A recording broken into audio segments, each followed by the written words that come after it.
자, 관련 규정을 한번 살펴볼게요. 저희 때도 마찬가지였고 다들 힘들어하셨던 게 그 관세 평가 같은 경우가 어디부터 어디까지 공부를 해야 될지 모르겠다. 이런 얘기들을 저 수험생 때도 되게 많이 했었어요. 자, 어떻게 구성되어 있는지 한번 살펴볼게요. 우선은 규정의 구성을 살펴보겠습니다. 기본이 되는 우리 이제 관세법 가장 먼저 공부하셔야겠죠. 그럼 여기에 딸려 있는 게 이제 시행령이 있고요. 그 다음에 시행 규칙이 있고요. 그 다음에 이제 관세평가 운영에 관한 고시란 게 있죠. 여러분 이건 당연히 고시까지는 2차 들어가면 다 암기하셔야 돼요. 자, 여기에 이어서 우리 WTO 평가협정이란 게 있죠. 평가협정은 자, 서문으로 하나가 구성되어 있는데 서문은 사실 그냥 뭐 인트로 개념이라서 굳이 여러분 서문은 공부하실 필요는 없어요. 제가 여기서 딱 필요한 것들만 이따가 설명을 드릴 거예요. 서문으로 구성되어 있고 일반 조항들 WTO 뭐 평가협정 1조, 2조 이런 식으로 쭉쭉쭉 나아가죠. 그리고 이 조항에 따라서 이 조항만으로는 설명이 부족하니까 부속서라는 게 있어요. 부속서만으로도 또 설명이 부족한 부분들에 대해서는요, 여러분 예해 혹은 뭐 권고 의견 그리고 결정 이런 부수적인 설명들이 있습니다. 구성이 조금 비슷하죠. 법령, 규칙, 고시, 조항, 부속서, 예해, 권고 의견, 결정. 여러분들 기본적으로 여기까지는 전부 공부가 되셔야 되는데 한 가지 조금 어려우실 것들은요. 이런 것들이 있어요. 저 관련된 법령, 규칙 그리고 저것과 연결되어 있는 저 부속서 조항이나 예해나 권고 의견 이런 것들을 어떻게 짝을 지어서 공부를 해야 하는가, 그리고 이게 어디까지, 권고 의견도 되게 많고 예해도 많은데 도대체 어디까지 암기를 하여야 하는가라는 의문이 드실 겁니다. 여기서 첫 번째 애로사항이 발생하실 거예요. 그런데 여러분 이런 부분들은요, 저뿐만 아니라 많은 훌륭하신 강사님들께서 다 매칭을 시킨 교재라든지 혹은 수업 때 뭐 간접 지급액 이슈에 있어서는 뭐 관련된 권고 의견이나 예해가 이런 것들이다. 이런 거 매칭들을 해드릴 거예요. 그래서 그 매칭되는 부분들에 대해서 기본적으로 암기를 진행하시게 된다면 이 첫 번째 애로사항은 쉽게 극복이 가능하십니다. 다만 이것들을 잘 매칭이 잘 된 교재 그리고 그 수업을 들으시면서 체계적인 학습이 필요한 건 당연하겠고요. 실질적인 애로사항, 정말 큰 애로사항이 이 2번입니다. 자, 여러분들 이렇게 열심히 법령, 규칙, 고시, 조항, 부속서, 예해, 권고 의견, 결정 등등등 다 암기하시고 공부하셨어요. 다 이해하셨어요. 그런데 이 규정만으로 모든 사례, 모든 사실관계를 커버할 수가 없습니다. 그래서 여러분들은 저 규정뿐만 아니라 나아가서 뭐 대법원 판례라든지 혹은 뭐 고등법원 판례라든지 혹은 논문에서의 상당히 뭐 영향력이 있는 그런 논문들, 그런 부분들까지 추가적으로 학습을 하시는 게 제가 판단했을 때는 필수적이에요. 사실 뭐 논문까지는 아니더라도 어떤 이슈와 관련된 굉장히 뭐 핫 이슈 혹은 어떤 길을 제시하는 판단 기준을 새롭게 제시하는 어떤 판례들 혹은 명확한 기준을 제시하는 판례들에 대해서는 여러분들 반드시 추가로 학습이 진행이 되셔야 됩니다. 그게 바로 이 애로사항 2번과 연결이 되는 건데요. 이 부분에 대해서 제가 예시를 들어서 하나 설명드려 볼게요. 죄송합니다. 지금 지우개가 일단은 이걸로 지우면 될 것 같네요. 네, 이걸로 지우고 진행하겠습니다. 네. 자, 여러분 제가 간단하게 하나만 예시를 설명드려 볼게요. 자, 법정 가산 요소 중에 여러분 구매자가 부담하는 수수료와 중개료, 다만 구매 수수료는 제외한다. 여러분 1차 때 이거 암기 많이 하셨을 거예요. 특히 1차 때는 여기를 바꿔가지고 뭐 단 판매 수수료는 제외한다. 이런 식으로 이제 문제들이 많이 나오고는 하죠. 자, 수입 물품의 과세 가격 중에서 자, 실제 지급 가격이 있고요.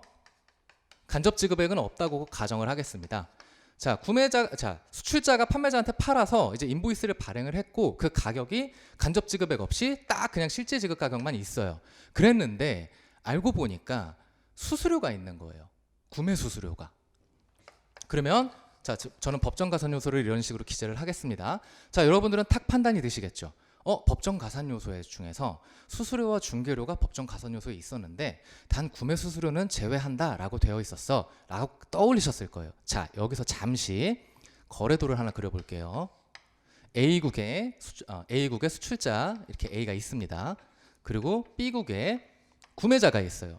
자, 여러분 제가 구매 대리인 이슈를 하나 가지고 왔거든요. 구매 대리인이 비과세이기 때문에 이 부분에 대해서 여러분 굉장히 본질과 어떤 기본 개념을 잘 잡으셔야 되는데, 자, 구매 대리인에 대해서 잘 모르실 수 있는 분이 있기 때문에 혹시나 제가 해서 설명 한번 드려볼게요. 자, 제가 물건을 사고 싶은 거예요. 이거를 물건을 사와가지고 국내에다가 팔면은 굉장히 핫 아이템으로 잘 팔릴 것 같은 거예요. 근데 저 아이템을 제가 수배는 했는데 저거 팔면 잘 팔릴 것 같은데 이 A국에서 누가 파는지를 잘 모르겠는 거예요. 혹은 이 A국에서 어떤 친구가 팔기는 파는 것 같은데 어떻게 컨택해야 될지, 어떻게 연락해야 될지 잘 모르겠는 거예요.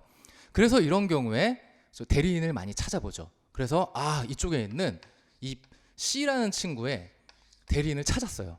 이 친구가 저한테 내가 A한테 너의 요구 조건도 다 전달해주고 뭐 가격 협상 뭐 이런 것도 너의 그거를 위임받아서 내가 해주고 하지만 최종 결정권은 뭐 너에게 있어 하면서 이제 대리인으로서 자기가 수행을 해주겠다는 거예요. 그러면 저는 모든 의견이나 어떤 뭐를 해달라라는 요청을 다 이 친구한테 하겠죠. 그럼 이 친구는 오로지 저를 위해서만 일을 할 겁니다. 이 판매자를 위해서 일을 하지는 않을 거예요. 왜? 제가 선임한 저의 대리인이니까. 그러면 이 친구는 저한테 별도의 수수료를 받겠죠. 이 친구 덕분에 그 수출자와 제가 거래가 메이드가 돼서 이런 식으로 거래를 했습니다. 수입 거래를 했어요. 이 친구가 저한테 물건을 100원에 팔았어요. 그래서 저는 이 물건을 100원으로 수입 신고를 하면서 이 친구한테는 제가 별도의 수수료를 주죠. 커미션을 줍니다. 자, 이런 식으로 이루어지는 게 일반적인 구매 대리인의 형태들이에요. 그래서 이 친구한테 지불한 커미션, 수수료에 대해서는 과세 가격에 포함하지 않게 되죠. 그러면 제가 처음에 말씀드린 것처럼 구매 수수료는 과세 가격에 들어가지 않기 때문에 저 B, C에게 지급하는 구매 수수료가 정말 관세법 그리고 관세평가, WTO 평가 협정에서 정의하는 구매 수수료에 해당하는가라는 부분을 검토할 필요가 있겠죠. 자, 시행규칙 제3조의 3에서는 이런 식으로 구매 대리인을 판단할 때 이 부분을 검토해라라고 규정을 하고 있습니다. 첫 번째 볼까요? 여기는 용역의 범위에 대해서 먼저 이야기를 하고 있어요. 구매자의 계산과 위험 부담으로, 즉 구매자가 다 돈이며 혹은 위험 부담이며 이렇게 되면서 여기서 물건이 이렇게 올 때 뭔가 물건이 부서질 수도 있고 분실될 수도 있잖아요. 하지만 그런 모든 위험 부담은 저에게 있다라는 겁니다. 구매자에게. 위험 부담으로 공급자를 물색하고 구매 관련 사항을 전달하고 샘플을 수집하고 등등등등 이런 용역을 제공하는 자를 구매 대리인이라고 한다 라면서 용역의 범위를 어느 정도 특정해 놨어요. 그러면서 그 밑에는 이러이러한 경우에는 해당하지 아니하다라고 되어 있는데 1번, 2번보다는 사실 3번이 핵심인데, 자, 구매 대리인이 해당 거래나 가격을 통제하여 실질적인 결정권을 행사하는 경우, 실질적인 결정권을 어디까지 볼 건데? 라는 퀘스천 마크가 뜨게 되겠죠. 그리고 이 위에서는요, 저기에 나와 있지 않은 어떤 서비스를 이 친구가 저한테 제공을 하는 거예요. 저기 나와 있는 거 한번 볼까요? 자, 공급자를 물색하고 구매 관련 사항을 전달하고 샘플을 수집하고 물품을 검사하고 보험, 운송, 보관, 인도 등을 알선한다. 자, 여러분 여기에 결제 대행은 없어요. 그렇죠? 저쪽에 규정에 나와 있는 용역의 범위에 이 친구가 결제 대행 서비스까지 제공하는 그 용역의 범위는 나와 있지 않아요. 자, 그러면 우리는 저 사항에서 두 가지 퀘스천 마크가 뜰 겁니다. 첫 번째, 규정에 나와 있지 않는 용역의 범위, 즉 초과되는 용역의 범위. 이게 시험 문제에 나오면 어떡하지? 두 번째, 저 실질적이라는 단어, 이 범위를 우리가 어떻게 판단할 것인가? 이 규정만으로는 어려울 수 있어요. 자, 예를 들어서 저 C라는 친구가 결제 대행까지 해주는 거예요. 그러면 여기에 나와 있는 용역의 범위에는 해당하지 않게 되겠죠. 그러는 순간 이게 또 막상 시험 문제 나왔다. 그렇게 되면 여러분은 이렇게 되겠죠. 내가 아는 건 용역의 범위가 여기까지인데 결제 대행이라는 내가 모르는 추가적인 용역의 범위가 나왔네. 이거 결제 대행 이거 하나 때문에 구매 대리인으로 인정을 못 받는 건가? 법에 나와 있는 규정을 벗어나는 서비스를 제공하기 때문에? 라는 혼돈에 빠지게 되시게 될 겁니다. 하지만 여기에 대해서 규정뿐만 아니라 여러분 사례를 검토하게 되면요, 충분히 저런 부분에 대해서 커버하실 수가 있어요.